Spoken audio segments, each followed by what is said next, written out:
जय हिंद प्यारे बच्चों। देखिए प्यारे बच्चों, आज की इस वीडियो में हम लोग जो है साइंस यानी विज्ञान जो कक्षा 10 के हैं, चैप्टर नंबर पहला रासायनिक अभिक्रिया एवं समीकरण, इसके जितने भी अभ्यास के प्रश्न हैं सभी को जो है प्रश्न उत्तर इस वीडियो में पूरा करने वाले हैं। सबसे आसान कॉन्सेप्ट के साथ साथ सबसे आसान भाषा में मैं आपको समझाने वाला हूं, तो वीडियो को पूरा अंत तक जरूर देखिएगा और पूरा जो है आपका चैप्टर 1 आज समाप्त हो जाएगा एक ही वीडियो में। तो चलिए इस वीडियो को शुरू करते हैं। देखिए प्यारे बच्चों, सबसे पहला प्रश्न है, कह रहा है नीचे दी गई अभिक्रिया के संबंध में कौन सा कथन असत्य है, मतलब कौन सा कथन गलत है। अब यहां देखिए, यहां अभिक्रिया आपको दिया गया है 2PbO और देखिए ब्रैकेट में S का मतलब हुआ ये ठोस अवस्था में है, सॉलिड मतलब ठोस अवस्था, अब प्लस C या फिर ब्रैकेट S है मतलब ये ठोस अवस्था में है, और उत्पाद के रूप में प्रोडक्ट के रूप में क्या बन रहा है 2Pb और फिर ब्रैकेट S है मतलब ठोस अवस्था, फिर प्लस CO2, ये G है ब्रैकेट में, इसका मतलब हुआ ये गैसीय अवस्था में है। क्लियर है। तो ये अभिक्रिया आपको दिया गया है और ऑप्शन आपको नीचे दिया गया है। ऑप्शन ए कह रहा है सीसा अपचयित हो रहा है, ऑप्शन बी कह रहा है कार्बन डाइऑक्साइड उपचयित हो रहा है, ऑप्शन सी कह रहा है कार्बन उपचयित हो रहा है, ऑप्शन डी कह रहा है लेड ऑक्साइड अपचयित हो रहा है। अब समझिए प्यारे बच्चों एक बात, चीज को, इस कॉन्सेप्ट को सबसे पहले समझिए कि अपचयन किसे हम लोग बोलते हैं, उपचयन किसे बोलते हैं। देखिए प्यारे बच्चों, उपचयन हम उसे बोलते हैं जिस प्रक्रिया में ऑक्सीजन जो है जुड़ता है और हाइड्रोजन जो है हटता है, उसे उपचयन बोलते हैं या ऑक्सीडेशन बोलते हैं।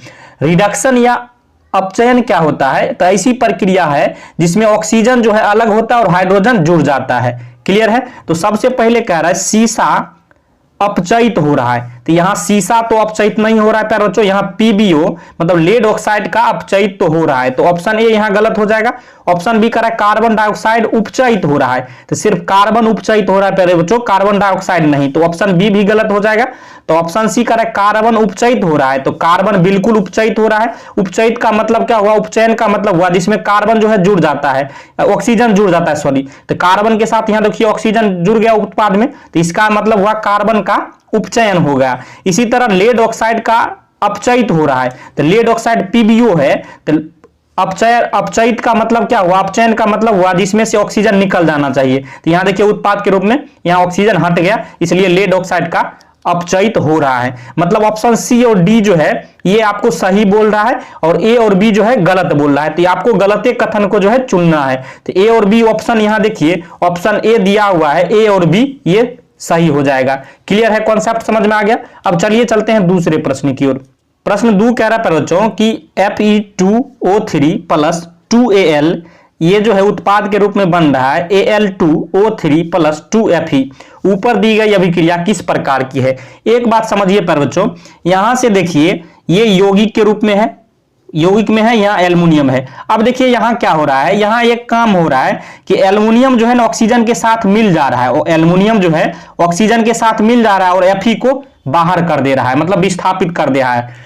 तो इसका मतलब हुआ जब एल्युमिनियम यहाँ अधिक क्रियाशील है, अधिक क्रियाशील जो है किसी भी कम अपने से कम क्रियाशील तत्व को जो है यौगिक से अलग करना कौन सी अभिक्रिया होती है, तो विस्थापन अभिक्रिया होती है। तो ऑप्शन डी यहाँ बिल्कुल सही हो जाएगा, विस्थापन अभिक्रिया। क्लियर है, समझ में आ गया। चलिए एक बार और समझ लीजिए, देखिए यहाँ Fe2O3 और एल्युमिनियम है, तो एल्युमिनियम क्या करता है, ऑक्सीजन के साथ जुड़ जाता है और Fe को जो है बाहर कर देता है, मतलब विस्थापित कर देता है, इसलिए ये जो है विस्थापन अभिक्रिया हो जाएगा। क्लियर है। चलिए अब चलते हैं तीसरे प्रश्न की ओर। प्रश्न 3 कह रहा है बच्चों कि लौह चूर्ण पर तनु हाइड्रोक्लोरिक अम्ल डालने से क्या होता है। सही उत्तर पर निशान लगाइए।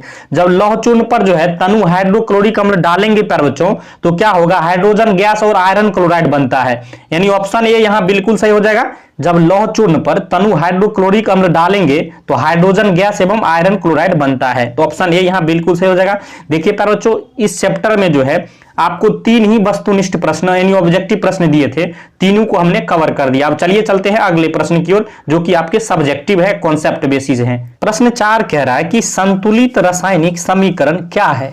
रासायनिक समीकरण को संतुलित करना क्यों आवश्यक है। तो सबसे पहले हम लोग जानेंगे कि संतुलित रासायनिक समीकरण क्या होता है, उसके बाद हम जानेंगे कि इसको संतुलित करना क्यों आवश्यक है।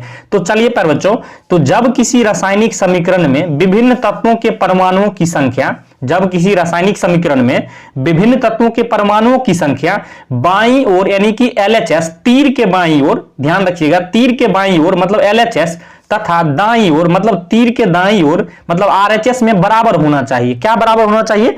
तो LHS में जो है परमाणुओं की संख्या और RHS में जो है परमाणुओं की संख्या बराबर होना चाहिए।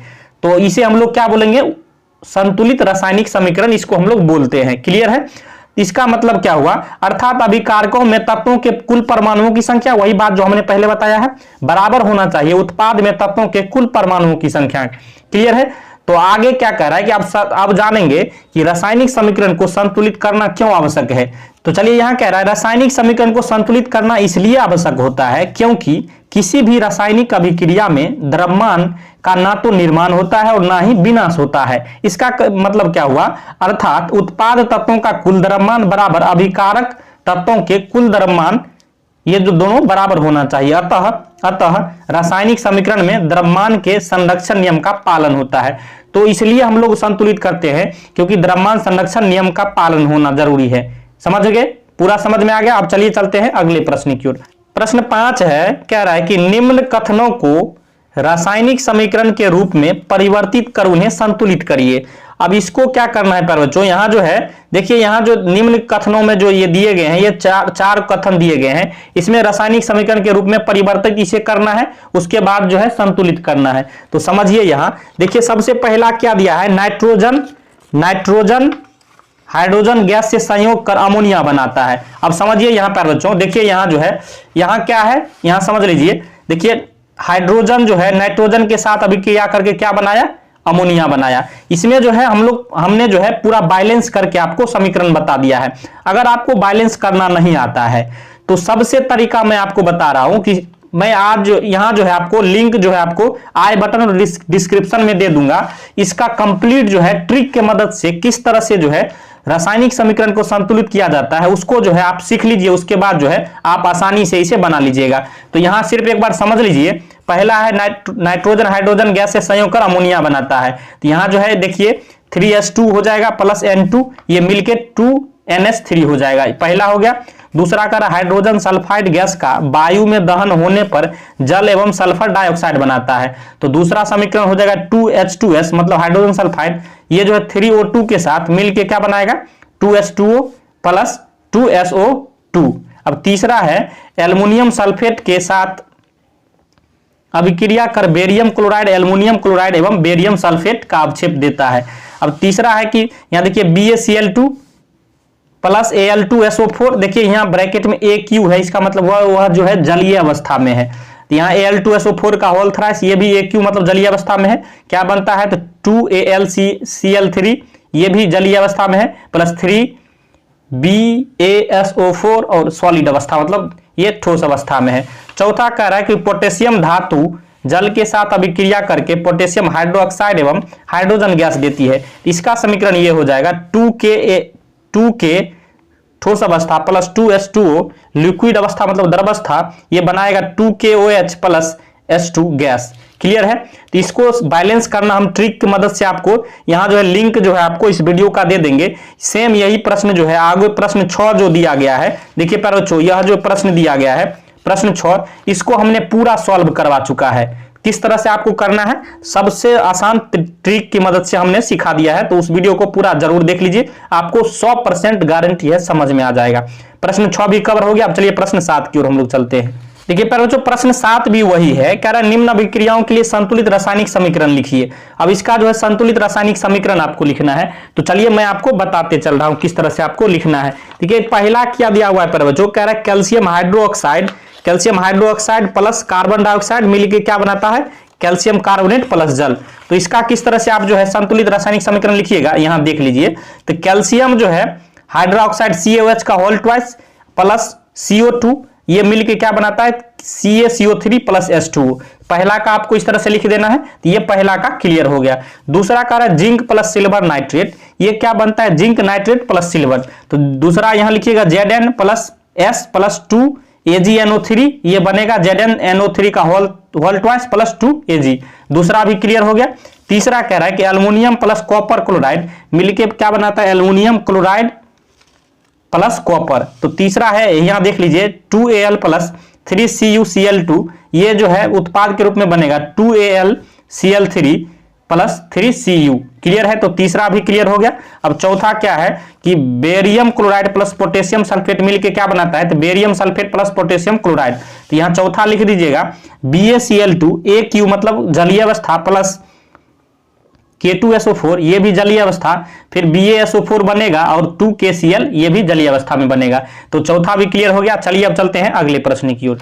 प्रश्न 9 को पढ़िए, क्या कह रहा है कि उष्माक्षेपी एवं उष्माशोषी अभिक्रिया का क्या अर्थ है, उदाहरण दीजिए। अब समझिए पर बच्चों, उष्माक्षेपी अभिक्रिया क्या होता है, सबसे पहले इसे हम लोग इंग्लिश में बोलते हैं एक्सोथर्मिक रिएक्शन। क्लियर है, तो जिन अभिक्रियाओं में उत्पाद के निर्माण के साथ साथ उष्मा भी उत्पन्न होती है उन्हें उष्माक्षेपी रासायनिक अभिक्रिया कहते हैं। कहने का मतलब हुआ, जिन अभिक्रियाओं में जो है उत्पाद जब बनता है, प्रोडक्ट के निर्माण के साथ साथ उसी के साथ उष्मा भी उत्पन्न होता हो, उसे हम लोग क्या बोलेंगे, उष्माक्षेपी अभिक्रिया। उदाहरण के तौर पर अगर देखिए तो कार्बन ये जो है ठोस अवस्था में है प्लस ऑक्सीजन गैस अवस्था में, ये दोनों मिलके कार्बन डाइऑक्साइड ये गैसीय अवस्था में बनाया। अब ये डेल्टा का जो साइन, ये त्रिभुज का ये साइन देख रहे हैं, इसका अर्थ होता है कि ये इसमें जो है उष्मा जो है निकल रहा है, उत्पन्न हो रहा है। इसका मतलब हुआ जब जहां भी इस तरह का साइन दिखे तो समझ जाइए ये उष्माक्षेपी अभिक्रिया है, उष्मा यहां निकल रहा है और उत्पन्न हो रहा है। क्लियर है। दूसरा कहेंगे उष्माशोषी अभिक्रिया, इसे इंडोथर्मिक रिएक्शन किसे कहेंगे बच्चों, तो जिन अभिक्रियाओं में उष्मा का अवशोषण होता हो उन्हें उष्माशोषी अभिक्रिया कहते हैं। अब ऐसा अभिक्रिया जिसमें उष्मा का अवशोषण होता हो, मतलब जिसमें उष्मा जो अवशोषित हो जाता हो, उसे उष्माशोषी अभिक्रिया कहेंगे। उदाहरण के देखिए CaCO3 का अपघटन एक उष्माशोषी अभिक्रिया है, क्योंकि इसमें उष्मा के रूप में ऊर्जा अवशोषित होता है। अब यहाँ देखिए एग्जाम्पल CaCO3 से हम लोग चूना पत्थर भी बोलते हैं, इसी को कैल्शियम कार्बोनेट भी बोलते हैं। अब देखिए यहाँ साइन ये आ गया, इसका मतलब हुआ उष्मा ऊर्जा, इसका मतलब हुआ उष्मा ऊर्जा डेल्टा। ये क्या बनाता है, CaO मतलब सॉलिड अवस्था मतलब ठोस अवस्था बुझा हुआ चूना प्लस CO2 मतलब कार्बन डाइऑक्साइड। तो ये जो है क्या हो गया, ये उष्माशोषी अभिक्रिया हो गया, इसमें उष्मा का अवशोषण होता है। क्लियर है, समझ में आ गया। अब चलिए चलते हैं 10वें प्रश्न की ओर। प्रश्न 10 कह रहा है बच्चों कि श्वसन को उष्माक्षेपी अभिक्रिया क्यों कहते हैं, वर्णन कीजिए। चलिए बच्चों शुरू करते हैं। श्वसन को उष्माक्षेपी अभिक्रिया दो कारणों से कहा जाता है। पहला है क्योंकि ग्लूकोज हमारी कोशिकाओं में उपस्थित ऑक्सीजन से संयोग कर CO2 और जल बनाता है। सबसे पहला कारण क्या है बच्चों कि जब ग्लूकोज जो है हमारी कोशिकाओं में उपस्थित ऑक्सीजन से संयोग कर कार्बन डाइऑक्साइड और जल बना लेता है। तो पहला कारण तो ये हो गया कि श्वसन उष्माक्षेपी अभिक्रिया क्यों है। इसका दूसरा कारण है कि इस अभिक्रिया में उष्मा ऊर्जा निर्मुक्त होती है, मतलब निकलती है।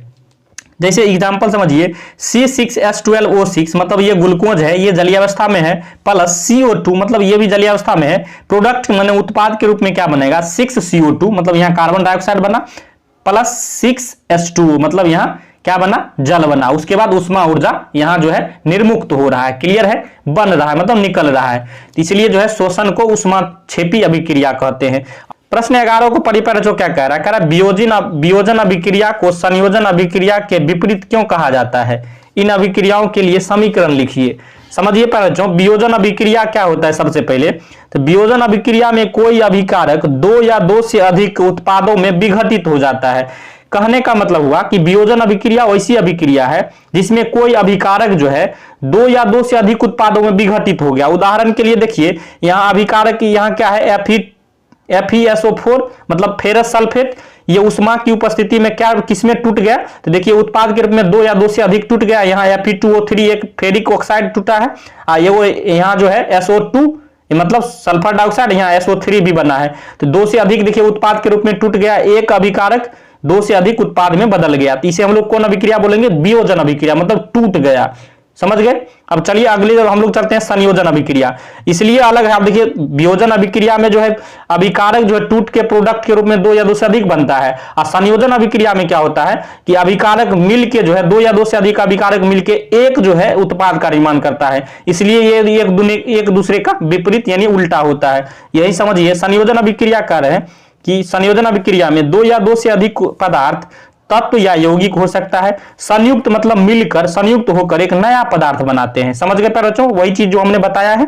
तो उदाहरण के तौर पर देखिए हाइड्रोजन गैस प्लस ऑक्सीजन संयोग कर क्या बनाता है, तो जल का निर्माण करता है। यहां देख लीजिए 2H2 gas plus O2 gas मिलके 2H2O मतलब यहां लिक्विड तरफ जल बना दिया। तो यहां क्या हुआ कि 2 अभिकारक मिलके जो है एक उत्पाद बना दिया, इसलिए संयोजन अभिक्रिया हो गया। अब वियोजन अभिक्रिया में क्या होता था, एक अभिकारक टूट के 2 या 2 से अधिक उत्पाद बना देता था। तो ये एक दूसरे का देख रहे हैं रिवर्स है ना, इसलिए हम लोग जो है एक दूसरे के इसे हम लोग रिवर्स या उल्टा मानते हैं या विपरीत मानते हैं। क्लियर है, समझ में आ गया।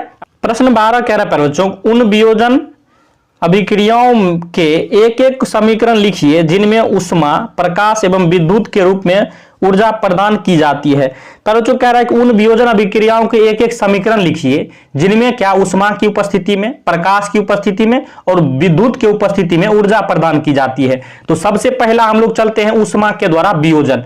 तो उष्मा के द्वारा वियोजन क्या हो जाएगा समीकरण प्यारे बच्चों, यहां देखिए अभिक्रिया ये जो है 2PbNO3 का होल ट्वाइस यानी लेड नाइट्रेट इसे बोलते हैं। जब वियोजन इसका हम करेंगे ताप के उपस्थिति में, मतलब तापन मतलब टेम्परेचर की उपस्थिति में, तो किसमें टूटेगा, तो 2PbO मतलब लेड ऑक्साइड में और नाइट्रोजन डाइऑक्साइड में टूट के ये ऑक्सीजन। अब देखिए ये वियोजन अभिक्रिया इसलिए हुआ क्योंकि यहां देखिए उत्पाद के रूप में जो है एक जो है अभिकारक 2 या 2 से अधिक रूप में टूट गया है, तो ये वियोजन अभिक्रिया हो गया। वियोजन अभिक्रिया किसमें द्वारा, उष्मा के उपस्थिति में।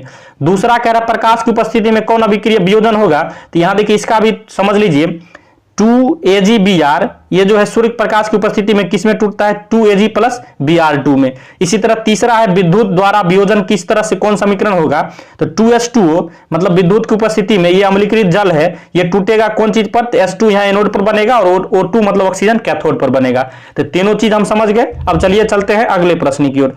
प्रश्न 13 क्या कह रहा है कि विस्थापन एवं द्विविस्थापन अभिक्रियाओं में क्या अंतर है, इन अभिक्रियाओं के समीकरण लिखिए। अब देखिए प्यारे बच्चों यहां जो आपको बताना है कि विस्थापन अभिक्रिया क्या होता है और द्विविस्थापन अभिक्रिया क्या होता है, इसका समीकरण भी आपको लिखना है। तो चलिए विस्थापन अभिक्रिया से हम लोग स्टार्ट करते हैं।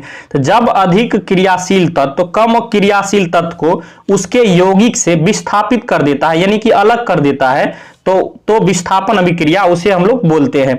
समझिए क्या आसान भाषा में कि जब कोई अधिक क्रियाशील है तत्व और जब कोई अधिक क्रियाशील तत्व कम क्रियाशील तत्व को जब वह यौगिक के साथ होता है तो उसके यौगिक से उसे जो है विस्थापित कर देता है मतलब अलग कर देता है, तो उसे हम लोग विस्थापन अभिक्रिया बोलते हैं। और यहाँ एग्जांपल समझिए, यहाँ Zn जो है प्लस CuCl2 है, तो यहाँ देखिए Zn जो है ये Cu से अधिक अभिक्रियाशील है, अधिक क्रियाशील है, तो ये क्या करेगा, ये यौगिक के साथ है तो इसको जो है यहां से निकाल देगा, कॉपर को जो है यौगिक के साथ निकाल जाएगा और ये अपने जो है Zn के साथ इसे Cl2 को मिला लेगा। देखिए वही हो रहा है, तो Zn क्या हुआ Cl2 के साथ मिल गया और Cu को इसके यहां से भगा दिया मतलब विस्थापित कर दिया। इसे हम लोग क्या बोलेंगे, ये विस्थापन अभिक्रिया का एग्जाम्पल है। यही चीज यहाँ देखिए Zn जो है Cu से अधिक अभिक्रियाशील है मतलब क्रियाशील है, जो CuCl2 से Cu को विस्थापित कर देता है। समझ में आ गया विस्थापन अभिक्रिया। अब चलिए चलते हैं द्विविस्थापन अभिक्रिया किसे बोलते हैं। देखिए पहले तो द्विविस्थापन अभिक्रिया उस अभिक्रिया को बोलते हैं जिसमें जो अभिकारकों के बीच आयनों का आदान प्रदान होता है। देखिए द्विविस्थापन अभिक्रिया में अभिकारकों के बीच आयनों का आदान प्रदान होता है। एग्जाम्पल समझिए, मान लीजिए AB प्लस CD ये अभिकारक है। अब अभिकारक में क्या होगा, इसके बीच आयनों का आदान प्रदान होगा, मतलब क्या हो जाएगा, A जो है C के साथ मिल जाएगा AC बना के, फिर B जो है D के साथ मिलकर BD बना देगा। एग्जाम्पल समझिए NaOH प्लस HCl। अब यहाँ Na क्या करेगा, अब देखिए आयनों का आदान प्रदान होगा, एक Na जो है Cl के साथ मिल जाएगा तो NaCl बना दिया। अब OH जो है यहाँ H के साथ मिल जाएगा तो ये H2O बन गया। तो ये क्या हो गया, ये हो गया द्विविस्थापन अभिक्रिया। समझ में आ गया। प्रश्न 14 कह रहा है कि सिल्वर के शोधन में सिल्वर नाइट्रेट के विलयन से सिल्वर प्राप्त करने के लिए कॉपर धातु द्वारा विस्थापन किया जाता है। इस प्रक्रिया के लिए अभिक्रिया लिखिए, मतलब इसका जो है आपको अभिक्रिया लिखना है। तो डायरेक्ट लिख दीजिए आप Cu, मतलब कॉपर ये ठोस अवस्था में होता है, प्लस 2AgNO3 ये जलीय अवस्था में होता है। ये जो है जब इसका दोनों का अभिक्रिया कराएंगे तो उत्पाद के रूप में क्या बनेगा, CuNO3 का होल थ्राइस, ये जलीय अवस्था में, प्लस 2Ag। तो यही जो है आपको लिखना था। ये आसान भाषा, ये आसान प्रश्न है, याद कर लीजिए, आपको इस तरह से लिख देना है। प्रश्न 15 की ओर चल रहा है। क्या कह रहा है कि अवक्षेपण अभिक्रिया से आप क्या समझते हैं, उदाहरण देकर समझाइए। अब प्यारे बच्चों आपको बताना है अवक्षेपण अभिक्रिया क्या होता है, उदाहरण देकर समझाइए। अब देखिए ऐसी रासायनिक अभिक्रिया जिसमें अविलेय लवण बनाता है, अविलेय लवण बनता है जो विलयन से पृथक हो जाता है, अवक्षेपण अभिक्रिया कहलाता है। ऐसी रासायनिक अभिक्रिया है प्यारे बच्चों जिसमें अविलेय लवण बनता है और जो है विलयन से पृथक हो जाता है, इसे हम लोग अवक्षेपण अभिक्रिया कहते हैं। उदाहरण समझिए, देखिए यहाँ जो है सिल्वर नाइट्रेट ये है और ये सोडियम क्लोराइड है। ये दोनों को जब अभिक्रिया कराएंगे तो उत्पाद के रूप में क्या बनाएगा, ये सिल्वर क्लोराइड और सोडियम नाइट्रेट। ये श्वेत अवक्षेप मतलब सफेद अवक्षेप के रूप में ये सिल्वर क्लोराइड बनता है। क्लियर है, इसे हम लोग अवक्षेपण अभिक्रिया कहेंगे। अब प्रश्न 16 की ओर हम लोग चल रहे हैं। प्रश्न 16 पर ये बच्चों क्या कह रहा है, कह रहा है कि ऑक्सीजन के योग या ह्रास के आधार पर निम्न पदों की व्याख्या कीजिए। प्रत्येक के लिए दो दो उदाहरण दीजिए। पहला है उपचयन और दूसरा है अपचयन। अब चलिए समझते हैं पहले बच्चों, उपचयन मतलब ऑक्सीडेशन क्या होता है। तो ऑक्सीजन का योग, जहां ऑक्सीजन का वैसी अभिक्रिया जिसमें ऑक्सीजन का योग मतलब जुड़ता हो और हाइड्रोजन का ह्रास मतलब हाइड्रोजन जहां जो है हटता हो, तो ऑक्सीकरण, इसे हम लोग ऑक्सीकरण या उपचयन अभिक्रिया बोलते हैं। यहां से समझिए, देखिए यहाँ CuO ये जो है प्लस H2 के साथ अभिक्रिया किया, Cu प्लस H2O बनाया। यहां समझिए एक ही जो एग्जांपल में आप अपचयन उपचयन दोनों समझ लीजिएगा। अब देखिए यहाँ CuO है, यहाँ CuO है, तो यहां से जब प्रोडक्ट बना तो यहां देखिए Cu में ऑक्सीजन यहां से निकल गया, तो ऑक्सीजन जहां निकल गया तो कौन अभिक्रिया हो गया, वहां हो गया अपचयन अभिक्रिया। ऑक्सीजन का ह्रास हुआ और जहां ऑक्सीजन जुड़ गया मतलब ऑक्सीजन का योग मतलब उपचयन मतलब ऑक्सीडेशन। अब देखिए H2 जो है जब प्रोडक्ट यहां जब बना अभिक्रिया हो गई तो यहां ऑक्सीजन इसमें जुड़ गया, तो इसका क्या हो गया, उपचयन अभिक्रिया हो गया, ऑक्सीडेशन यहां हो गया।